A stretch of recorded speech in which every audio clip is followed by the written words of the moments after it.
ప్రేమగా పెద్ద ఆయన అని పిలుచుకునే శ్రీ రామోజీరావు గారు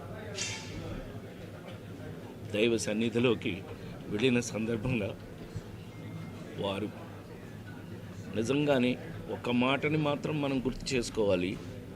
అంతటి మహానుభావుడు ఈ దరిద్రపు చెత్త రాజకీయాల వల్ల చివరికి మన క్షోభ అనుభవించి వెళ్ళారు.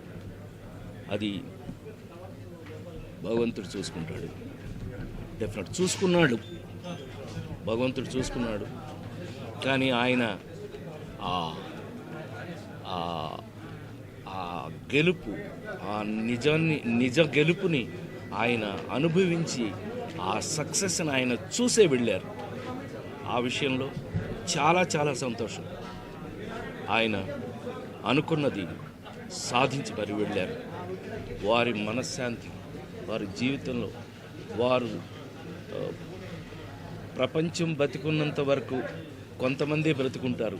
అందులో శ్రీ రామోజీరావు గారు ఒకరు. అది ఒక చరిత్ర.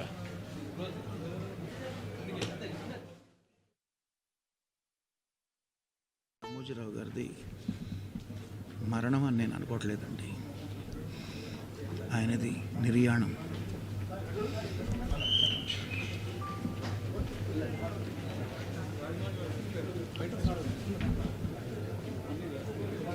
ఒక్క మనిషి అన్ని రంగాల్లో అన్ని ఇన్స్టిట్యూషన్స్ ఎస్టాబ్లిష్ చేసి, అంటే ఏదో ఒక ఇన్స్టిట్యూషన్ ఎస్టాబ్లిష్ చేయడం కాదు, దాంట్లో ఉన్న విధి విధానాలు కానీ పని విధానాలు కానీ కొత్త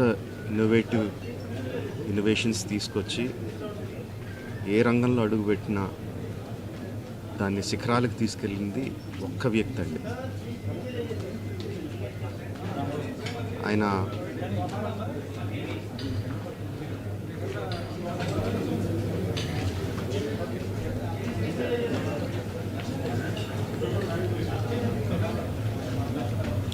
ఎంతోమందికి మార్గదర్శకంగా నిలిచారు,